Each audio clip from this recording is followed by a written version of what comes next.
चवण लॻो सी हाणे त पक्को कम कयो अथम। चे कहिड़ो? चे हिकिड़ो जादूगर घुरायो अथम। नालो छा अथसि? चे ज़माद। पैसा वरिता अथई घणा?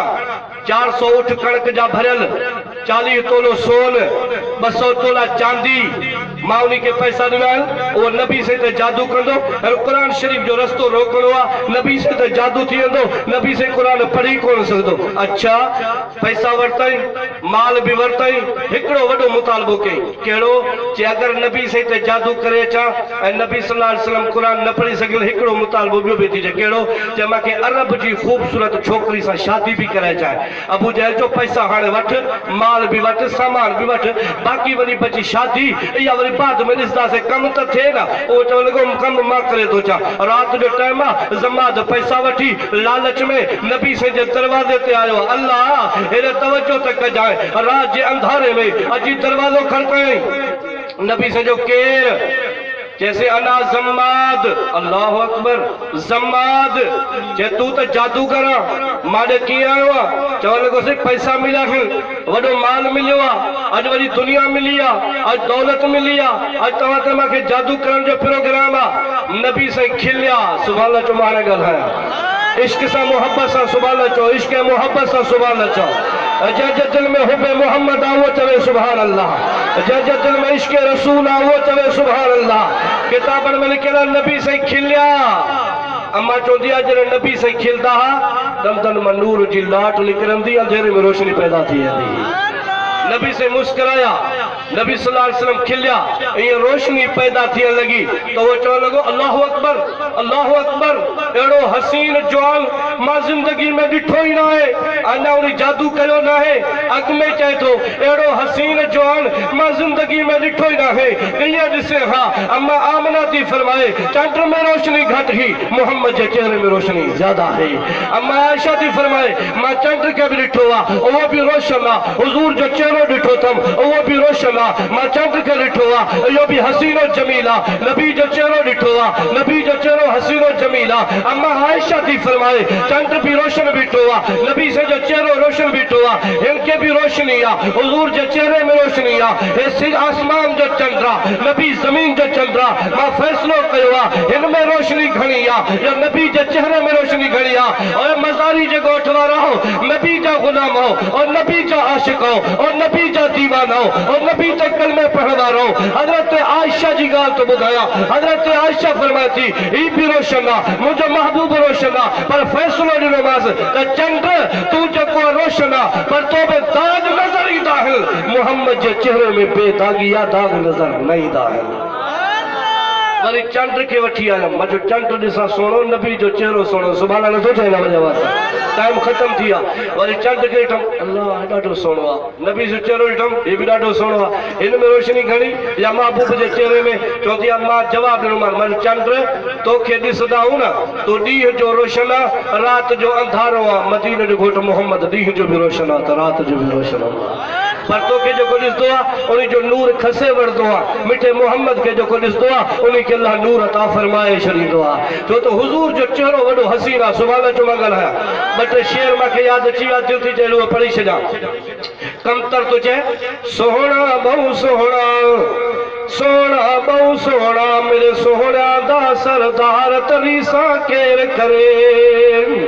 रीस कबिया जैसा रीस ठहे, मिठे मोहम्मद सा रीस छाजी आहे। जेको अखलाक में बुलंद आहे, जेको इल्म में बुलंद आहे, जेको हुस्न में बुलंद आहे, जेको जमाल में बुलंद आहे, जेको जलाल में बुलंद आहे, जंहिंजी विलादत शान वारी आहे, जंहिंजो रुतबो शान वारो आहे, जंहिंजो हुस्न शान वारो आहे। मां छो नबी जे सीरत ते ॻाल्हायां, नबी से खाईंदो आहे। ज़िक्र क़ुर में आहे, 30 सिपारा क़ुर मुंहिंजे मोहम्मद जे शान में भरियो पियो आहे। नबी से कपिड़ा पाईंदो आहे, ज़िक्र क़ुर में आहे। नबी से जे दंदन मुबारकनि जो ज़िक्र क़ुर में आहे। नबी से जी जेका चादर वेड़ियल आहे उन चादर जो ज़िक्र क़ुर में आहे। हुज़ूर से मदीने में आया, मदीने जो ज़िक्र क़ुर में आहे। हुज़ूर मक्के में आया, मक्के जो ज़िक्र क़ुर में आहे। हुज़ूर जंग बदर में आहे, बदर जो ज़िक्र क़ुर में आहे। हुज़ूर उहद में आया, उहद जो ज़िक्र क़ुर में आहे। हुज़ूर सहाबा समेत वेठा है उन्हीं जो जिक्र कुरान में आ ए मां छा नबी जे सीरत ते गलहाया इन मौलवी के केड़ी हिम्मत आ जो नबी जे सीरत के बयान करे सके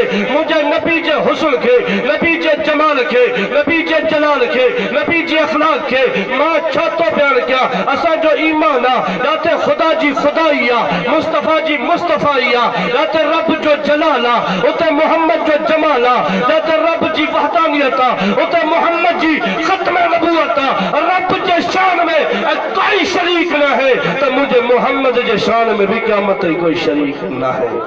हुजूर जो शान बुलंदा तवज्जो कजाए आखिरी गाल शायर चंदवा नबी से जो चेहरो दिठई जमात चवन लगो अल्लाह एडो हसीन अम्मा चंदिया जब महबूब पैदा थिया ना तो उन माल चंद्र को वधिक रोशनी मोहम्मद जे चेहरे में ही सोना बहु सोना सुभान चोले वासा सोना बहु सोना मेरे सोहना दा सरदार तरीसा केर करे केर रिसा करे खबर शेर समझ जाए बड़ा कीमती शेर थी सोना बहु सोना ओ सोना बहु सोना मेरे सोहना दा सरदार तरीसा केर करे असा के चंदा जो बंदी नबी के नाम मनीदा ए जो बंदी नबी जो शान बयान न कंदा कसम खुदा जो जेतरो 24 कलाक असा नबी जे शान के बयान क्यों था के जी मां जलाल के ताकत ना है एतरो नबी जो शान बयान करे दिखारे जेतरा किताब नबी जी जिंदगी उलमा जो बंद लिखा है इतना किताब कोई नथो लिखी दिखारे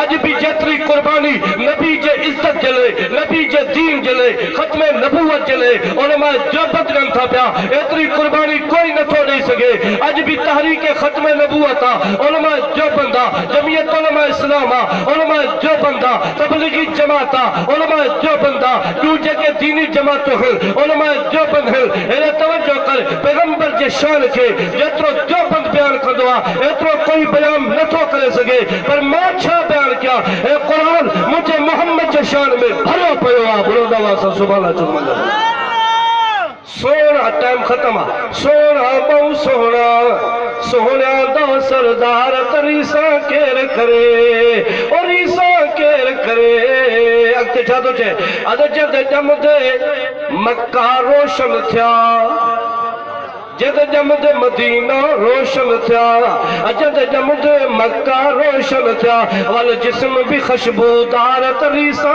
केर करे वल जिस्म भी खुशबूदार तरीसा केर करे ओ सोना बहु सोना ओ सोना बहु सोना मेरे सोहना दा सरदार तरीसा केर करे जद चेहरा चंद्र वांगे चमके जद चेहरा चंद्र वांगे चमके जद चेहरा चंद्र वांगे चमके वल नबिया दा सरदार तरीसा केर करे वल नबिया दा सरदार तरीसा केर करे ओ सोना बहु सोना ओ सोना बहु सोना मेरे सोहना दा सरदार तरीसा केर करे आखिरी शेर पढ़ा सुभान अल्लाह चुमा शेर पढ़ाओ आदा सींध बिन कतल सुभान अल्लाह चौला सींध बिन कतल सुरमा पायल हा सींध बिन कतल सुरमा पायल हा चल कुदरत दा सिंगार तरीसा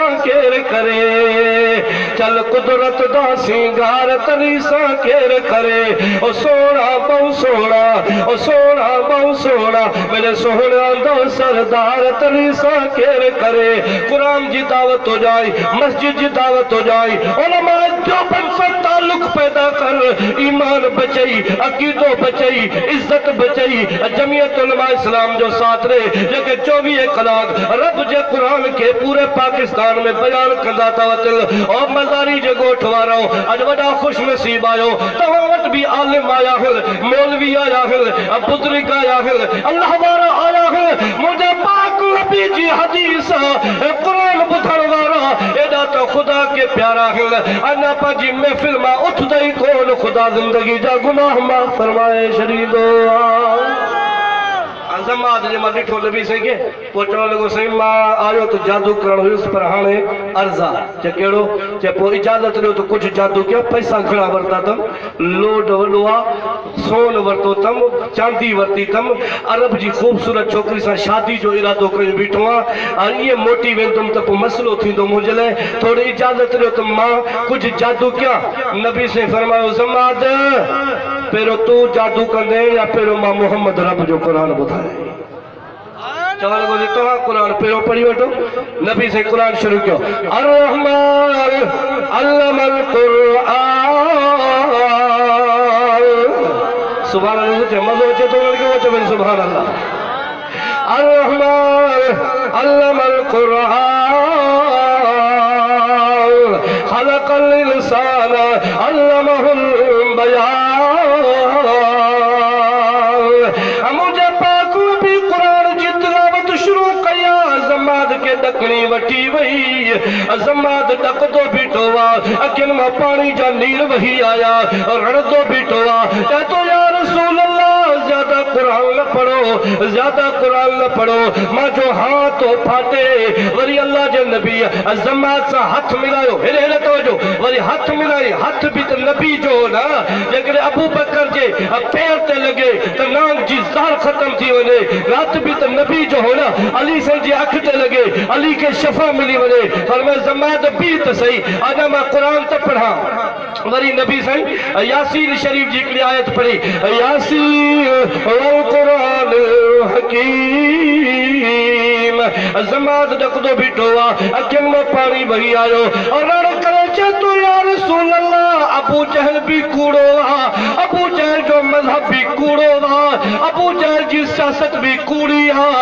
मोहम्मद भी सचो आहे मोहम्मद जो क़ुरान भी सचो आहे सॼी दुनिया क़ुरान मञियो आहे तव्हां क़ुरान शरीफ़ खे टाइम ॾियो मस्जिदनि में अचो उलमा काफ़िल ज़्यादा टाइम वठण मां मुनासिब नथो सम्झा मस्जिदनि में अचो उलमा जो साथ ॾियो अल्लाह ताला तव्हां असांजे अचण वेहण ॿोल ॿुधण खे अल्लाह क़बूल मंज़ूर फरमाए हाफ़िज़ महमूद साहब इन इलाके जी सुठी शख़्सियत ही अल्लाह ताला उन्हीं खे जन्नतुल फिरदौस में जगह नसीब फरमाए 3 दफ़ा कुल शरीफ़ पढ़ो ख़त्म हो जो हाफ़िज़ साहब के